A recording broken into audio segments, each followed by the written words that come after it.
ನಮಗೆ ನೋವು ಸಂಗತಿ, ನಮ್ಮ ಮಂಡ್ಯದಲ್ಲಿ 900 ಹೆಣ್ಣು ಮಕ್ಕಳನ್ನ ಗರ್ಭಪಾತ ಮಾಡಿಸಿದ್ರು.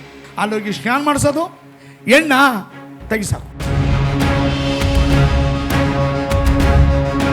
ಗೌರ್ಮೆಂಟ್ ಕೆಲಸದವನ್ನೇ ಬೇಕಾದ್ರೆ ಕರ್ಕೊಬನ್ನಿ, ನಾವು ಮಗಳು ಕೊಟ್ಟಿವಿ ಹೊರತು ಅವನು 50 ಎಕರೆ ತೆಂಗಿನ ತೋಟ ಮಾಡಿ ಕಂದಿರಲಿ, 10 ಕೋಟಿ ದುಡ್ಡು ಮಾಡಿ ಕಂದಿರಲಿ, ನಾವು ಹೆಣ್ಣು ಕೊಡಲ್ಲ. ಯಾರು ನೋಡು ಹೆಣ್ಮಕ್ಕ ಗಂಡಂದಿರಿಗೆ ಡೇವರ್ಸ್ ಕೊಡು, ಕಡ್ದು ಒಯ್ತೇ ಇರು. ಯಾಕ್ರಮ್ಮ ಈ ಬಾಳಾಟ?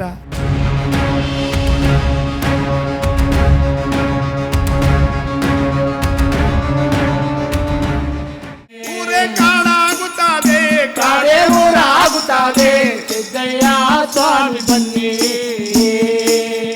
ಮಾದೇಶ್ವರ ದಯಬಾರದೆ ಬರಿದಾದ ಬಾಳಲ್ಲಿ ಬರಬಾರದೆ, ನೀನಿಲ್ಲದೆ ನನಗೆ ಬದುಕೆಲ್ಲಿದೆ. ಮಹಾದೇವ ಸ್ವಾಮಿಯವರು ಕೇವಲ ಜಾನಪದ ಲೋಕಕ್ಕೆ ಸೀಮಿತರಾಗಿಲ್ಲ. ಅವರು ಬಹುತೇಕ ನೋಡಿದರೆ ಅವರ ವ್ಯಕ್ತಿತ್ವ ಬಹಳ ಮುಗ್ಧರಂತೆ ಕಾಣ್ತಾರೆ. ಆದರೆ ಪ್ರಚಲಿತ ವಿದ್ಯಮಾನದ ಬಗ್ಗೆ ಅವರು ಬಹಳ ಚಿಂತನೆ ಮಾಡಿದ್ದಾರೆ. ಯುವತಿಯರ ಬಗ್ಗೆ, ದಾಂಪತ್ಯ ಜೀವನದ ಬಗ್ಗೆ. ಇವತ್ತು ಭಾರತ ಯಾವುದೇ ಒಂದು ದೇಶ, ಯಾವುದೇ ಒಂದು ರಾಷ್ಟ್ರ ಅದೊಂದು ಪ್ರಗತಿ ಪದದತ್ತ ಒಂದು ಮೌಲಿಕವಾಗಿ ಮುಂದುವರಿಬೇಕಾದರೆ ಯುವತಿಯರು ದಾಂಪತ್ಯ ಜೀವನ ಪ್ರತಿಯೊಬ್ಬರಿಗೂ ಒಂದು ಅತ್ಯವಶ್ಯ. ಇಂದು ದೊಡ್ಡ ದುರಂತವನ್ನು ಅನುಭವಿಸ್ತಾ ಇದೆ. ಇದಕ್ಕೆ ಒಂದು ನೈಜ ಕಾರಣ, ವಾಸ್ತವಿಕ ಸ್ಥಿತಿಯನ್ನು ಅವರು ಬೆಳಕು ಚೆಲ್ಲಿದ್ದಾರೆ.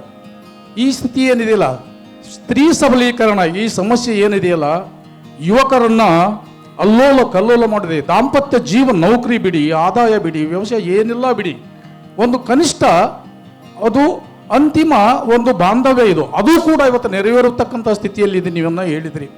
ದಯಮಾಡಿ ನಾನು ಹೇಳ್ತಕ್ಕಂಥದ್ದಿಷ್ಟು, ಎಲ್ಲ ನಾಡು ಊರುಗಳ ಮೇಲೆಲ್ಲ ಹೋಗ್ತೀನಿ. ಇವತ್ತು ಹೆಣ್ಣುಮಕ್ಕಳಲ್ಲಿ ಇರ್ತಕ್ಕಂಥದ್ದು ಏನಪ್ಪ ಅಂತಂದರೆ, ಗಂಡು ಮಕ್ಕಳಿಗೆ ಹೆಣ್ಮಕ್ಳು ಸಿಗ್ತಾ ಇಲ್ಲ. ಎಲ್ಲ ಹೈದರಾಬಾದ್ ತನಕ ಹೋಗಿದ್ದೀನಿ, ನಾ ಎಲ್ಲ ಕಡೆ ಸುತ್ತಾಡ್ತಾ ಇದ್ದೀನಿ. ಮದುವೆ ಸ್ವಾಮಿ ಎಲ್ಲರೂ ನೋಡಿ, 4 ಟ್ರ್ಯಾಕ್ಟರ್ ಮಾಡ್ಗಾನೆ, ತೆಂಗಿನ ತೋಟ ಐತೆ, ಅಡಿಕೆ ತೋಟ ಐತೆ. ನಾನೇ ಬೇಕಾದ್ರೆ ಹೆಣ್ಣಿನ ಮನೆಗೆ 20 ಲಕ್ಷ ಕೊಡ್ತೀನಿ ಮದುವೆ ಸ್ವಾಮಿ, ಎಲ್ಲರೂ ಒಂದು ಹುಡುಗಿ ತೋರಿಸ್ಕೊಡಿ.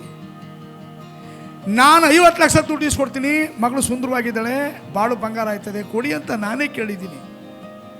ಇಲ್ಲ, ಗೌರ್ಮೆಂಟ್ ಕೆಲಸದವನ್ನೇ ಬೇಕಾದ್ರೆ ಕರ್ಕೊಬನ್ನಿ, ನಾವು ಮಗಳು ಕೊಟ್ಟಿವಿ ಹೊರತು ಅವನು 50 ಎಕರೆ ತೆಂಗಿನ ತೋಟ ಮಾಡಿ ಕಂದಿರಲಿ, 10 ಕೋಟಿ ದುಡ್ಡು ಮಾಡಿ ಕಂದಿರಲಿ, ನಾವು ಹೆಣ್ಣು ಕೊಡಲ್ಲ ಅಂತ ಇವತ್ತಿನ ಕಾಲದ ಹೆಣ್ಣುಮಕ್ಕಳು ಈ ರೀತಿ ಬಂದು ಬಿದ್ದಿದ್ದೀರಿ. ಎಲ್ಲಿ ಗಂಟ? ನಾ ಹೇಳೋದು ಅಷ್ಟೇ, ಪ್ರತಿಯೊಂದರಲ್ಲಿ ಹೇಳ್ತಾ ಇದ್ದು ಹೆಣ್ಣುಮಕ್ಕಳು. ಆಮೇಲೆ ಏನಪ್ಪ ಅಂತಂದರೆ, ನಮಗೆ ನೋವು ಸಂಗತಿ, ನಮ್ಮ ಮಂಡ್ಯದಲ್ಲಿ 900 ಹೆಣ್ಣು ಮಕ್ಕಳನ್ನ ಗರ್ಭಪಾತ ಮಾಡಿಸಿದ್ರು. ಹೌದಲ್ಲ ಸ್ವಾಮಿ? ಕಬ್ಬನ್ ತೋಟದೊಳಗೆ ಸ್ಕ್ಯಾನಿಂಗ್ ಮಿಷಿನ್ ಮಾಡಿಕೊಂಡು, ಒಬ್ರಿಗೂ ಗೊತ್ತಿದ್ದೆ ನನಗೆ, ಏನೋ ಕೆಲಸಕ್ಕೆ ಹೋಯ್ತವ್ರು, ಏನು ಬೇಕು ಅಲ್ಲೋಗಿ ಸ್ಕ್ಯಾನ್ ಮಾಡಿಸೋದು, ಹೆಣ್ಣ ತೆಗಿಸಾಕು. 900 ಹೆಣ್ಮಕ್ಳನ್ನ ನೀವು ತೆಗಿಸಾಕಿದ್ರಲ್ಲವಾ? 900 ಹೆಣ್ಮಕ್ಳು 900 ಜನಕ್ಕೆ ಮದುವೆ ಆಗಿದ್ರೆ ಅವ್ರು ಬಾಳು ಬಂಗಾರ ಆಯ್ತಿರ್ಲಿಲ್ವಲ್ಲವಾ? ಹೆಣ್ಮಕ್ಳದ್ದು ಮೊದಲು ತಪ್ಪಿದೆ. ದಯಮಾಡಿ ಹೆಣ್ಮಕ್ಳು ಈ ಕೃತ್ಯಕ್ಕೆ ಕೈ ಹಾಕಬೇಡಿ. ಇವತ್ತು ಹೆಣ್ಮಕ್ಳು ಯಾವ ಥರ ಕಮ್ಮಿ ಇದ್ದಾರೆ? IAS ಅಧಿಕಾರಿ ಇಲ್ವಾ? IPS ಅಧಿಕಾರಿಗಳಿಲ್ವಾ? ಮೈಸೂರಿನಲ್ಲಿ ನಿಂಗಮ್ಮ ಬಸ್ನೇ ಓಡಿಸ್ತಾವಳೆ, ಗೌರ್ಮೆಂಟ್ ಬಸ್ಸ ನೋಡಿಲ್ವ ಸರ್?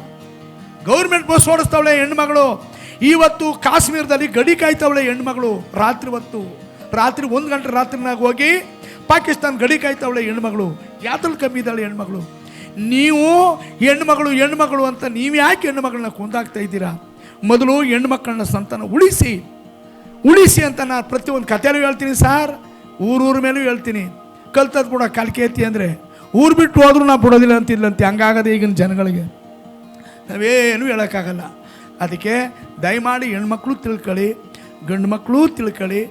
ಮದುವೆ ಆಗ್ತಕ್ಕಂಥ ಮಹಾ ಪುಣ್ಯವಂತೆ ಅವಳನ್ನ. ಆಮೇಲೆ ನಮ್ಮ ಕೋರ್ಟ್ ಜಡ್ಜ್ಮೆಂಟ್ ಹೇಳಿದ್ರು, ಅದೆಷ್ಟೋ 1000 ಕೇಸ್ ಇದ್ದಾವಂತೆ, ಯಾವುದು ಡೈವರ್ಸ್ ಆಗಿರೋ ಕೇಸ್ಗಳು. ಯಾರು ನೋಡು ಹೆಣ್ಮಕ್ಕ ಗಂಡಂದಿರಿಗೆ ಡೈವರ್ಸ್ ಕೊಡು, ಕಡ್ದು ಒಯ್ತೇ ಇರು. ಯಾಕ್ರಮ್ಮ ಈ ಬಾಳಾಟ ಬೇಡ ಕಣ್ರಮ್ಮ. ಹುಟ್ಟದ 3 ದಿನ, ಅದಕ್ಕೆ ಒಳಿತು ಮಾಡು ಮನುಸ, ನೀ ಇರೋದು 3 ದಿವಸ. ಒಳಿತು ಮಾಡು ಮನುಸ ನೀ ಇರದು 3 ದಿವಸ ಉಸಿರು ನಿಂತ ಮ್ಯಾಲೆ ನಿನ್ನ ಹೆಸರು ಹೇಳುತ್ತಾರ. ಇರೋದು 3 ದಿನ, 3 ದಿನಗಳ ಗಂಟ ನಮ್ಮ ಆಟ ಅಷ್ಟೇ. ಎಲ್ಲ ಕರೆದ ಮೇಲೆ ನಾವು ಹೋಯ್ತಿರೋದೆ. ಈಗ ಬಸ್ಸಲ್ಲಿ ಬರಬೇಕಾದ್ರೆ ಈ ಹೆಣ್ಮಕ್ಳು ಮಾತಾಡೋ ಸ್ಟೈಲ್ ಒಂಥರ ಇರ್ತದೆ. ಅವರು ಕಿಟಕಿ ಪಕ್ಕದಲ್ಲಿ ಕೂತ್ಬಿಡ್ತಾರ.